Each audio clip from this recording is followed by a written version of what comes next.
Hello, I'm Jennifer Keller, Programming Coordinator at the Westport Library. I am so excited that we have Cate Holahan here tonight. Who doesn't love a great thriller, especially one that follows a family that must discover who the real enemy is after a violent home invasion breaks their trust? But I'm not going to tell you anything more about her three lives right now. Please feel free to type your questions into the Q&A tab at the bottom of your screen, and we'll ask those after the conversation between tonight's writers. You'll also be able to purchase her three lives through the link on the library's webpage until about 10 o'clock tonight. So if you'd like to have a bookplate signed copy, now is your chance.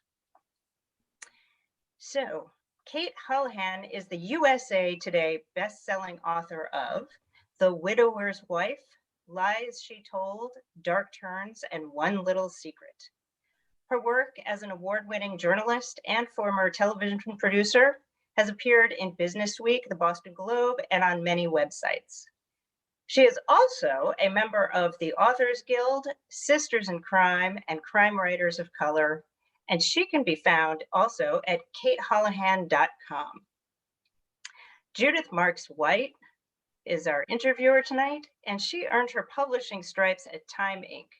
And then she went on to work as a columnist for Westport News, writing her award-winning column In Other Words, which you can still be reading. She has been involved in journalism, creative writing programs, and conducts writing workshops. And Judith has also written two novels, Seducing Harry and Bachelor's Degree. So without further ado, ladies, you have the screen. Thank you, Jennifer. Yes, thanks for having me. We're happy. We're so happy, Cate, that you're here. Happy to be here, definitely. And the book is fabulous. Oh, thank you. Love it. And I, don't want to give anything away too much, but at the same time, I would like to maybe give a brief synopsis just to whet the appetite, so everybody who's watching will run out and have to buy the book. Oh, please do. Okay. And I also love that you quoted, there was a wonderful quote by Gabriel Garcia Marquez. Yes, one of my favorites. All human beings have three lives: public, private, and secret. Did you pull that quote first and write the book around that, or did that come after you wrote the book? It came somewhere in the middle. I wanted to explore this tension between how technology is eroding some of the boundaries of privacy in the story. And then I found the quote and thought, that's what I was trying to get at, that there's this problem between, with social media, knowing what should be disclosed publicly and what really should remain private. And then with all of these smart home devices that we all have, the Nest Cams and the Ring doorbells and tracking on our cell phones and all of these things, how much of that is really private or even secret that is becoming more public and easily shared with both those in our households and also sometimes with the world. And so I wanted to kind of get with that tension that we need these three lives, these spheres of our lives, and how do we deal when technology blurs these boundaries? It was the perfect quote. I mean, you couldn't have picked a better one. Oh, that's good. So I'm just going to read a little bit very quickly, little brief synopsis of the book, it's just so great. Jade Thompson is an up-and-coming social media influencer. She has a beautiful new home and a successful architect fiance, and seems to have it all. But there's trouble behind the scenes. To her husband, Greg's children, his divorce from their mother, and his new life can only mean a big midlife crisis. To Jade, her husband's suburban Connecticut upbringing isn't an easy match with her Caribbean roots. A brutal home invasion leaves Greg housebound with a traumatic brain injury and glued to his live feeds from his ubiquitous security cameras. As the police investigate the crime and Greg's frustration and rage grow, Jade begins to wonder what he may know about their attackers and whether they are coming back. As Greg watches Jade's comings and goings, he becomes convinced that her behavior is suspicious and that she's hiding a big secret. The more he sees, the more he wonders whether the break-in was really a random burglary and if he's worth more to Jade if he were dead. I love it. I love it. How can you resist after that? I hope no one can. No, it's just wonderful. So from the moment I picked up the book, I was hooked. It was just one of those books you have to keep going. Okay. It's great. So I want to ask you, because you have a very illustrious resume. Oh, thanks. And you had a stint as a lead singer in a rock band. I did.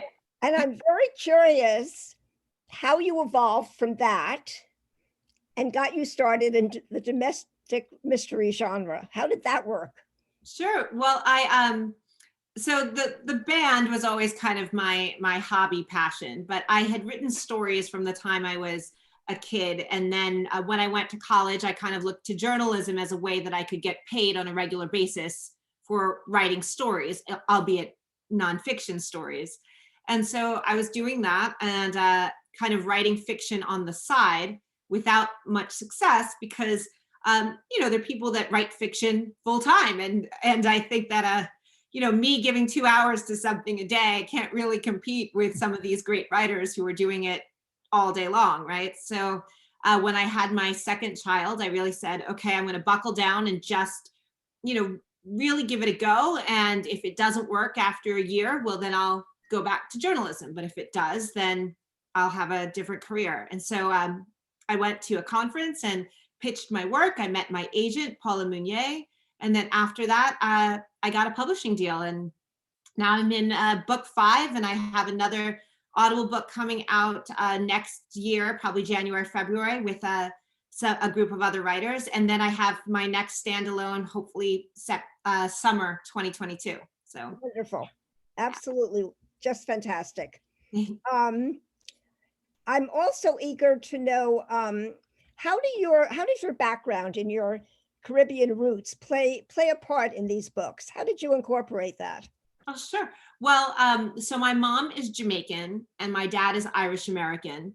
And so I wanted a book where I could draw a little bit on some cultural references. I wanted these characters to not only have an age difference that might create some misunderstandings and suspicions, but also to have some cultural differences that if somebody was feeling paranoid and in Greg's case, suffering from a traumatic brain injury, where there could be things misinterpreted. And so I drew upon some of my mom's heritage, and I'm also a Jamaican citizen as well as an American citizen. So, some of the foods we eat and, just some cultural touchstones that I think make her character richer. Absolutely. And also, create some interesting conflicts, like when Greg's adult children from his prior marriage are kind of wondering what she's feeding their father. Those are some things you can play with when there are cultural differences between. No, I think it's wonderful that I love that you did that. I think it's terrific. And it really, thank you. Yeah, no, it's perfect. Great. So you have a husband and you have 2 daughters. Thank you. And you describe yourself as a highly caffeinated person. Yes. Which I love. Or for worse. So what goes into a typical day for you? Well, I think I write every day. I think that's the journalism which we have in common. You wake up and you write every day. It's just, Absolutely. It's part of what you do. And so I think being a journalist for 10 years really instilled that in me. And so every morning I wake up and I write, and I always have a goal of a chapter, but if the chapter is going to be more than like 1,500 words, then sometimes it extends longer. But in my head, I kind of have 1,500 to 2,000 words is what I'm trying to hit. And so basically I'll wake up and I will write for 4 hours. And then usually, if it was a normal year, my kids would come home from school and then I would be mom for a bit. And then I would edit whatever I'd written during the day. at night before, spending a little time with my husband and going to bed and repeat. But with the pandemic, my kids have been home doing virtual school. They actually have not yet gone back into a physical school building. So it's changed up the routine a little bit, where I'm writing, but I'm interrupted a lot because every time they have a break, it's, Mom, I read this, or Mom, I did this. And on one level, it's been wonderful to have that closeness and be able to kind of see what they're doing during the day, and not just have it related back to you, but have that actually be able to watch it. But it also has created some issues in that I noticed my output, it's slowed a little bit. Sometimes I sit there and I'm like, okay, it was 1,200 words. It was a good effort. But that's kind of my day. Well, I'm amazed at how many words that you actually can cram into a day. That's a lot of words. What did you say before? How many? I try to go 1,500 to 2,000. A lot. That doesn't mean that they're all good or that they stay. No, I understand. Sometimes I write them and then I read it over that night and I go, oh, no. It's just delete. Totally understand. Yes. How much research goes into your books? A lot. In fact, I think that for me, research is like the cure to writer's block.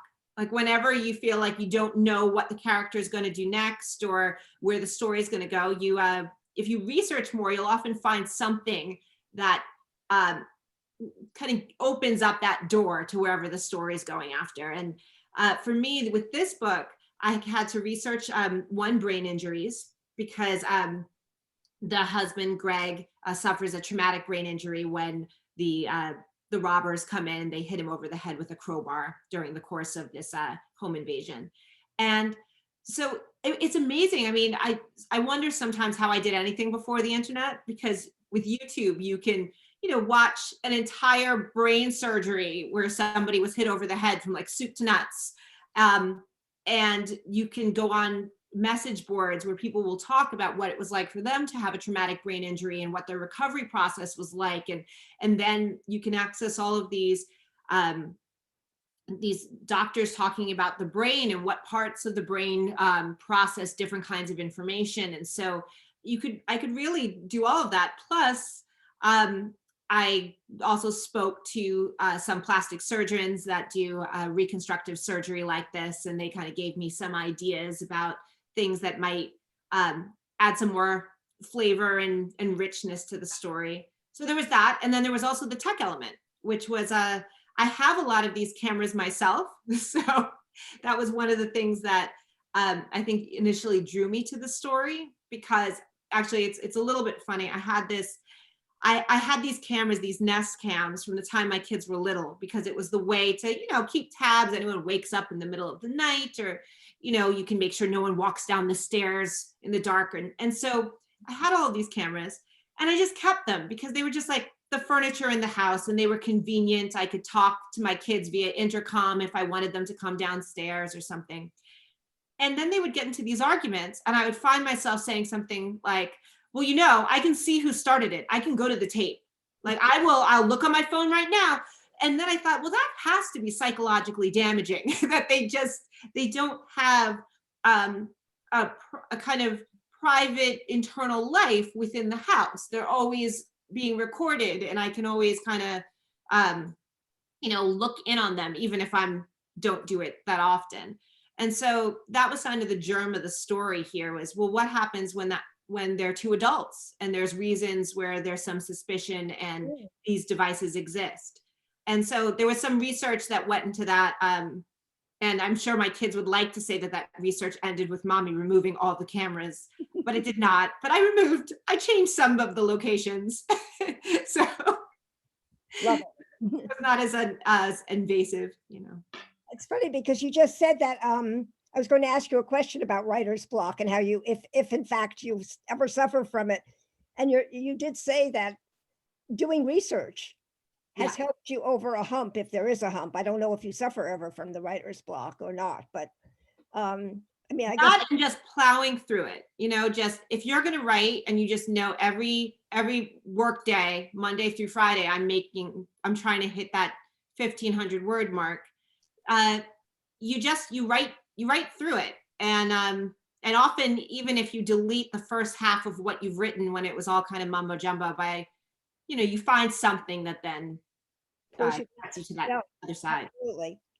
I know. If they ever ask me, if a student ever asked me, or if I ever have a problem with writer's block, I mean, there's really only one way to do it, which is just to write. Yes. Basically, that's all you can really do.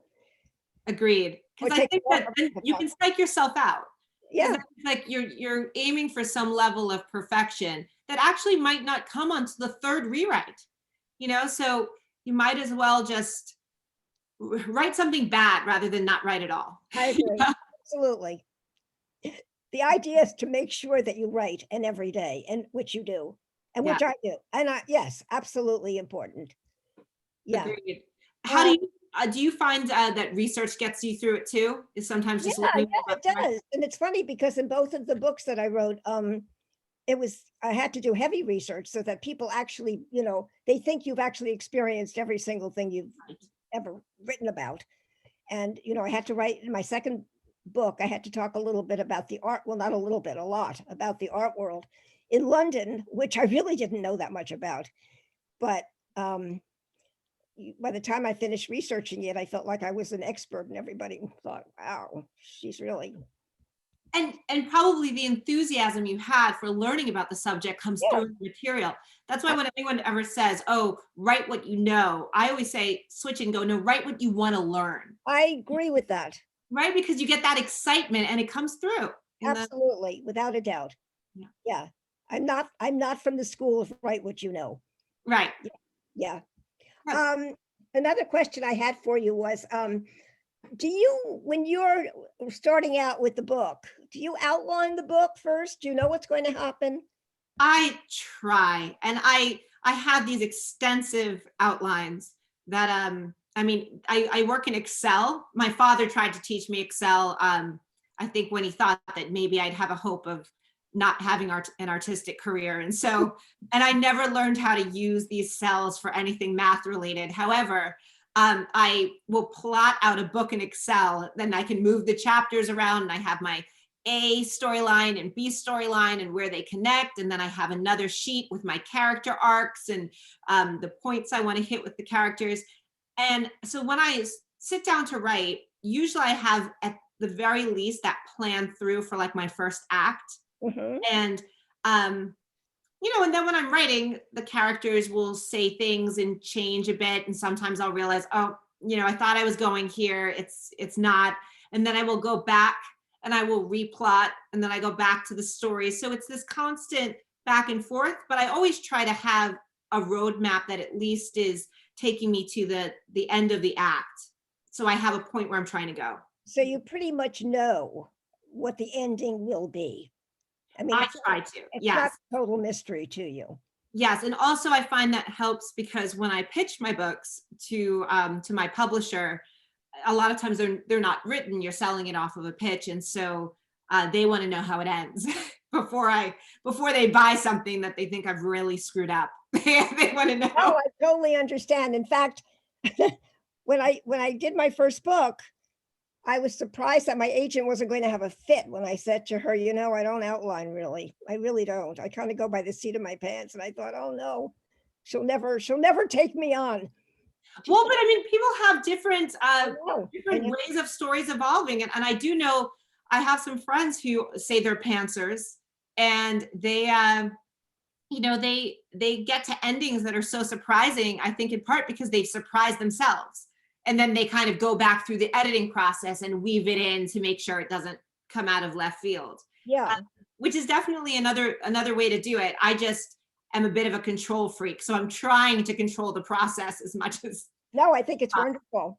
And also you drop clues along the way. I mean, when you go into the book, when you're first starting, we're all a little clueless, but you do drop clues in your writing. Yeah. And, it's interesting because I think with suspense books where there's a mystery where somebody's attacked or nearly killed or killed, and you're trying to figure out who did it and what was their motivation. And I think that, readers are also savvy now that they're sitting there going, well, wait a second, you're going to try and fool me. And this might be a red herring. And you have this group that is constantly trying to guess it. And so I think that it takes a lot of thinking to try and outthink that group. Absolutely. And I think that I like to think I'm more successful than not, but there are some people that read a lot of these books and they're always like, I got it on the, by chapter 5. And I'm thinking to myself, well, great. But the problem is you're so good that if I fool you, everybody else is going to think it came out of nowhere. So I have to write for some sort of, like medium sleuth. Oh, I understand. What do you think the hardest part about writing a thriller is? I think it's that you're having 2 conversations at once with your reader. And one of them is that you're trying to present them with this story and a character that's trying to figure something out and grow, that hopefully they like enough that they're willing to root for them and want to see where they end up. And then on another level, you're trying to fool them and, surprise them and make them maybe the character that they loved isn't as good as they thought. And so it's weird. It's you're having a conversation on 2 levels. And I think juggling that is the hard part. And then for me, writing domestic suspense and psychological suspense, the other hard part is making characters likable, because you're trying to keep the reader guessing and leave a little bit of suspicion with every character, so they're off balance and they're not quite sure who's the bad guy. But if you're not quite sure who the bad guy is, you don't ever really fall in love with anybody, because that the rug can be pulled out from under you. So there's this fine line between trying to make a character sympathetic while also trying to give them enough depth that someone's going to hang with them, even though they know they might end up being the bad guy. I think you do this so well. I think your character development is terrific. Oh, thank you. I really do. I think you have a real knack for doing that. And would you say that your books, I know that they're domestic mysteries, thrillers. How would you say they differ from a cozy, which are now such popular books? Right. It's not really a cozy what you're doing. No, I think, one is that with cozies, a lot of the violence happens off screen. I personally am not a gory person, so I also like to fade to black. There's the there's the fight and the person's hit over the head, and then before you actually see anything, it's like, and we're out. But Yeah. That's probably says a lot about my own stomach for violence. But I also think cozies have a bit more humor, and usually there is a protagonist who you're pretty sure is going to be the good guy. It's kind of that they might not be a detective. They might be the neighbor who's trying to figure everything out, or the person running the cooking competition, or whatever, but you kind of know that the person who you're bonded to is going to be a good person to carry you through the story, and that they have good intentions, even if they have a bit of an edge or a snarky. Mm-hmm. They're probably not going to end up being the one that poisoned the soup, whereas I think what I do, there's a little bit more, you can't be completely certain that your protagonist isn't your antagonist, Yeah. Yes. If you were going to give advice to someone who would love to write a thriller or a mystery, what kind of advice would you give them? One, I would say that write what you learn thing. Don't feel like if you haven't personally been close to some sort of murder or missing persons that you can't write a mystery. I would say that writing a mystery is for anyone who loves puzzles, and you're really trying to create a puzzle and put all the pieces there and lay them out in such a way where it's conceivable that someone could put it together before you show the puzzle. But, the vast majority of people are kind of going to be missing a couple pieces until the very end. And then once you put it together for them, they're going to think, oh, of course, that was the picture. Well, it takes a real skill, I think, to be able to do this. This is not easy. Thank you. I have a little touch of mystery in both of my books, but it's not really considered a thriller. It's certainly not. But I always think, wow, that would be fun to do. Yeah, and even my books, they're more suspense, because I think sometimes when people think of thrillers, they know all of the books where they're either police procedurals where there's a bad guy and bad person's constantly killing people, and I mean those can be absolutely thrilling stories, but there's a lot more kind of bowling balls that'll drop. Whereas I think mine is to try and keep upping the suspense level and the tension, but there isn't a lot of death and destruction. It kind of usually opens with something bad happening, and then we're trying to figure out why that happened and if it will happen again, but it doesn't keep happening throughout the book. When you do it really well, I mean, the way you develop your books are terrific. Oh, thank you. Really. And I was just wondering what you think is the most difficult part of writing a book. Do you think it's plot, conclusion? Do you think it's character development? What is the most difficult part of a book for you? I think it changes book to book. In some books, I have a really great sense of the characters and how they're going to grow and change throughout the story. And I have, I know my inciting incident and I have an idea of my ending, but how I'm going to get there involves a lot of struggle. And then I have others where I know, exactly what I think is going to happen, but developing characters that have the sort of backstory and personality traits and flaws that would allow that to happen is the challenge. And then I think for me, it's always that line of likable and interesting enough to hang with them for the story, but suspicious enough where you're never quite absolutely positive who the good person is. Wow, it's great. It's wonderful. And as far as titles go for your books, how do you come up with the titles? Well, I should be honest and say that a lot of times I come up with titles that are not allowed to stick. I know all about that. Yeah. I think The Widower's Wife, I was like, it's called Death Payout. And my publisher was like, no, it's not. No. Well, I understand how you can fall in love with a title and it's like, oh, this is great, but it's really not. Yes, and also the other problem is there's this whole thing with titles where not only does it matter what has already been in the marketplace, but and the layout on the book, and there are all these other things to consider. But sometimes it's also different titles sound like different types of genre books. So I had this one title for the book Lies She Told, which I called The Life Thief, and it related to a quote in the book, and I loved it.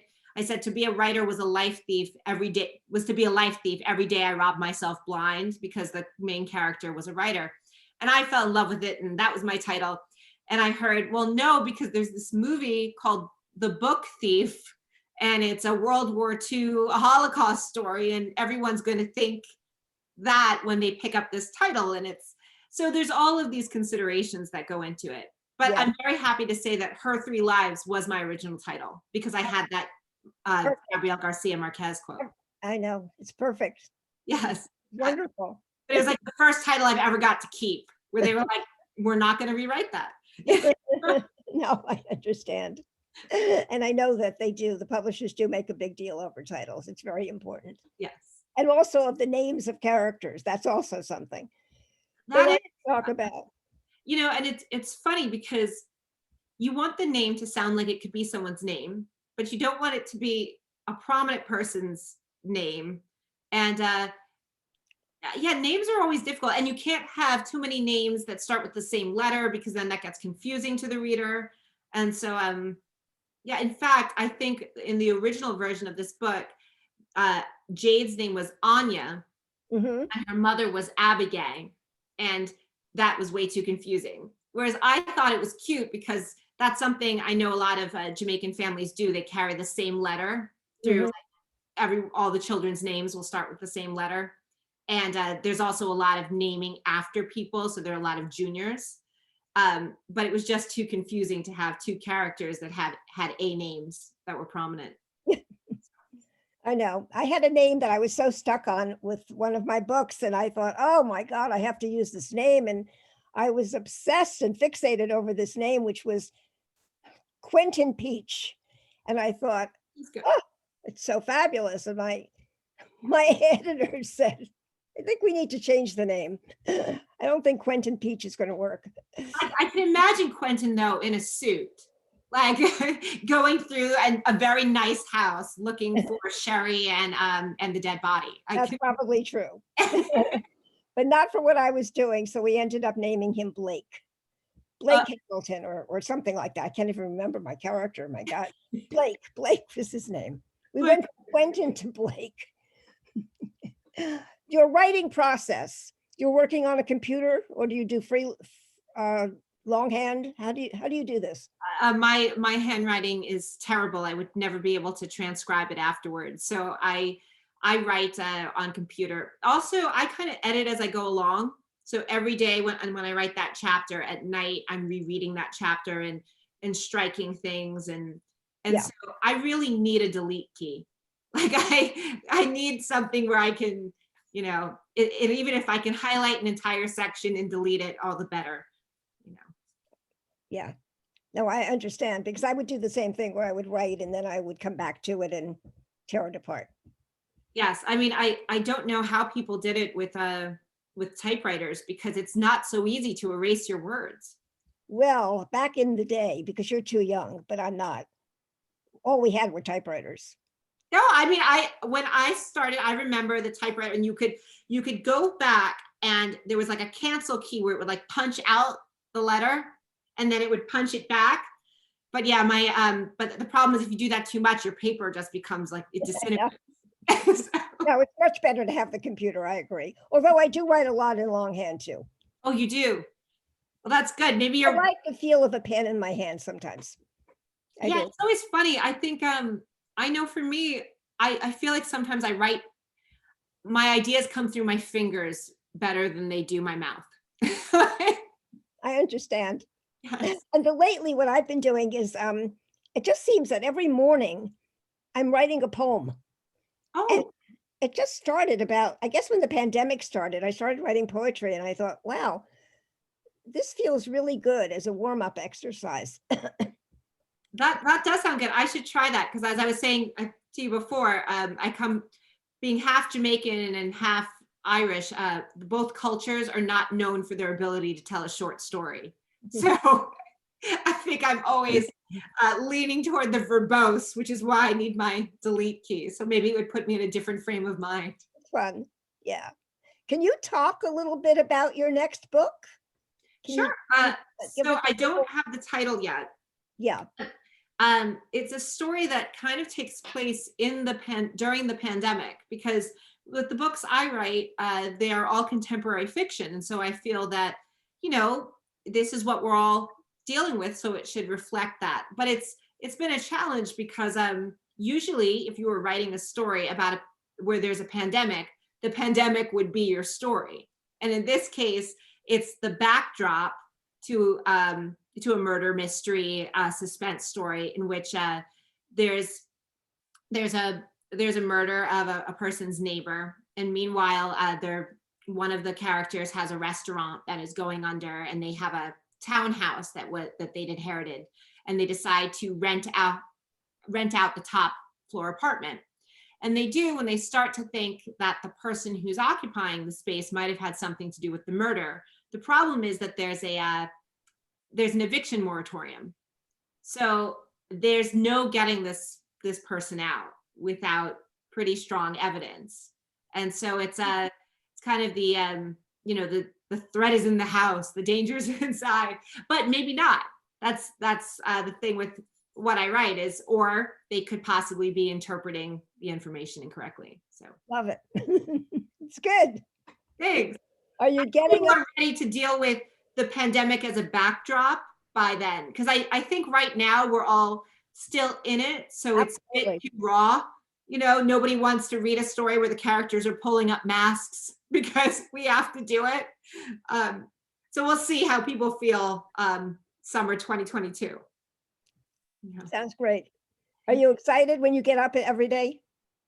I am. You know, I always love writing stories. It was my favorite part of journalism too, was doing these interviews and then figuring out how is the best way to tell this. And and put my words in my paragraphs so it would draw the reader in, which isn't that great always if you're a business journalist, because I definitely had a lot of stories where they would look at me and they'd go, no one cares. They just want to know if the stock is going to go up. And I'm like, but I thought I'd start with an anecdote because the CEO is so interesting, and which worked sometimes, but I always had a problem when it was more like, just get to the facts, ma'am.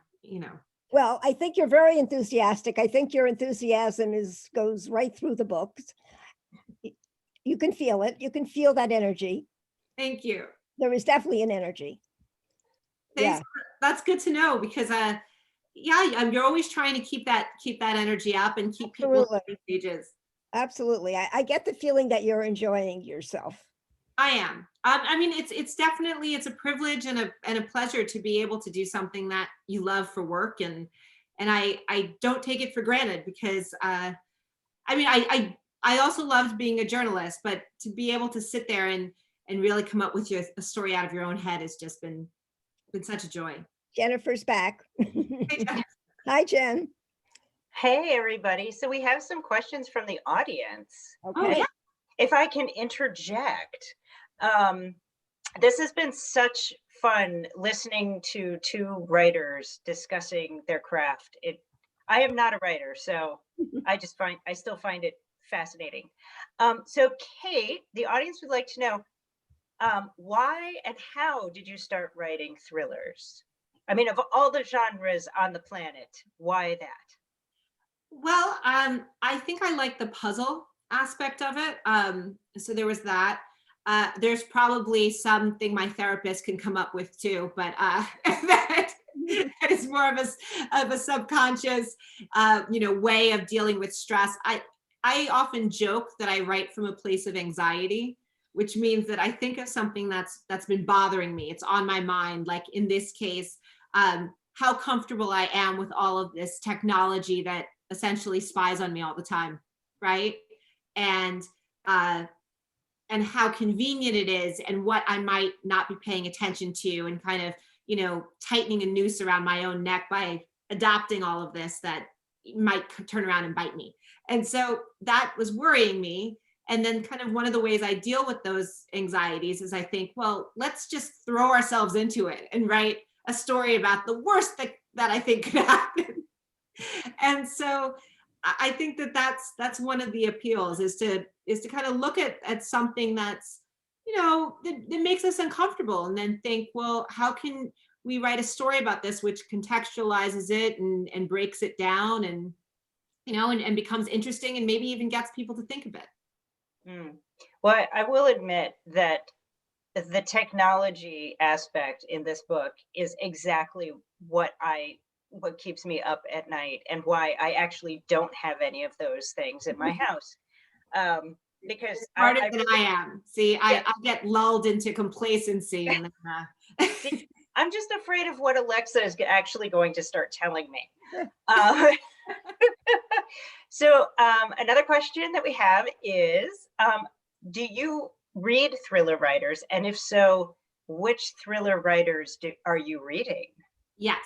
So I do. I read a lot of people in my genre, because one, it's always good to know what's out there. And two, a lot of them have become my friends. We see each other at conferences. And so I love Riley Sager and Wendy Walker, Harlan Coben, Kate Moretti.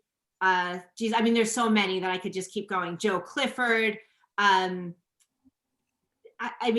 due. This is a different kind of thriller. It's a dystopian tech thriller, but I've just finished Rob Hart's The Warehouse, and I've been like blown away. I think it's great. Just finished it earlier today. So yeah, I read a ton of things in my genre. Liv Constantine. Gosh, I could keep going on. I also, when I'm writing, I will put down things that are too close to my genre, because I don't want to unintentionally adopt any voices. And I will read exclusively like nonfiction memoirs, or like Pulitzer Prize winning books where the content is just the way the characters speak, because it's more literary, is not something that would make it into my particular book. So I feel safe doing it. So I just read Less, which won the Pulitzer Prize back in like 2018, but I thought was fantastic. And I read Marcus Samuelson's memoir, Yes, Chef. I don't know if anyone knows his story, but he was adopted from Ethiopia by Swedish parents and then grew up in Sweden and now is a famous chef in America. And he's kind of like traveled all over and like has this fusion cuisine of all these different flavors.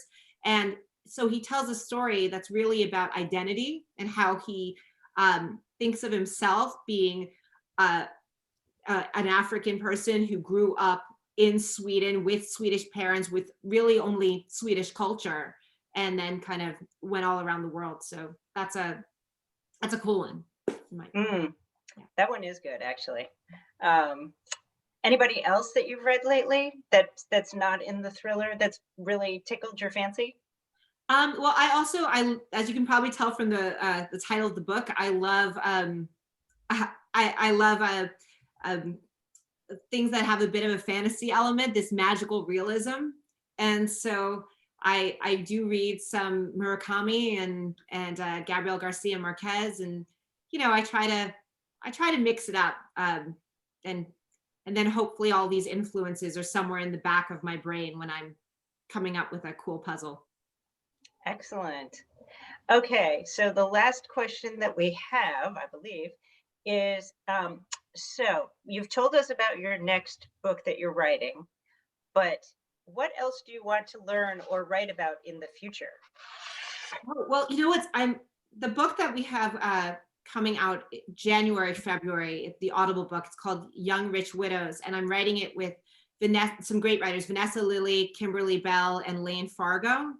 And it's been cool because I'm learning all about, like, we set it in the 1980s. And so in the 1980s, I was born in 1980, but I was under 10 by the time it turned to the 90s. And so these are adult characters in like 1985.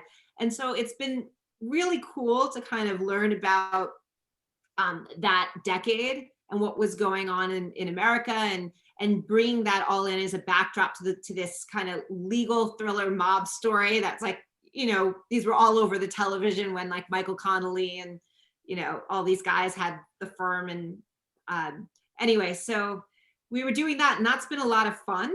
I wonder if we're going to see more of those type of books, because all authors are struggling with to pandemic or not to pandemic in our writing. And so one way to get around it is just set it, in another decade in the past. And so that's been fun. Yeah, we've been discussing that at the library a little bit, like what's coming out like 2 years from now, and will it all be, pandemic laden, or is it just going to be like, forget it, I'm envisioning a whole other world for the contemporary pieces? Yeah, I think we're going to see both in the contemporary, and then the market will decide. And if the pandemic doesn't do well, you'll never see it again. We'll wait like 25 years, and then there'll finally be stories set in 2020. That's very possible. I like that view of the future right now. Yeah. Judith, do you have any other questions for Cate? I was just wondering, how does your family react to your writing, your daughters and your husband? Do they play a role in this somehow?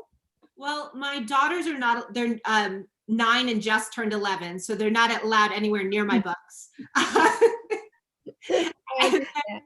Although I have to say, I have one that, she's finished the Hunger Games and all of these other stories. And at some point I'm thinking, well, the Hunger Games is darker than what I write. Like maybe I'm being too protective.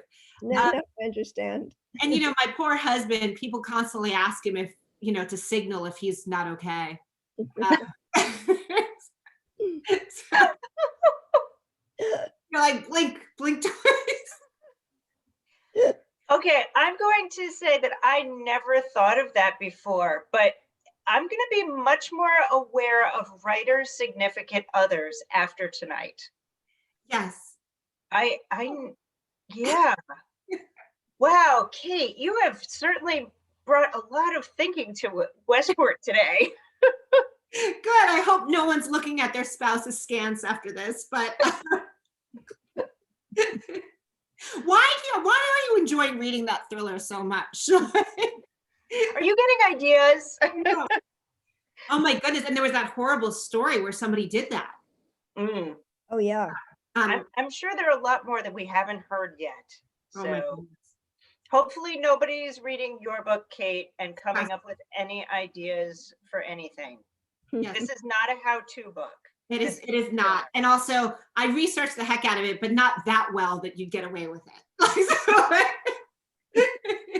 And this book comes with a warning. Fabulous.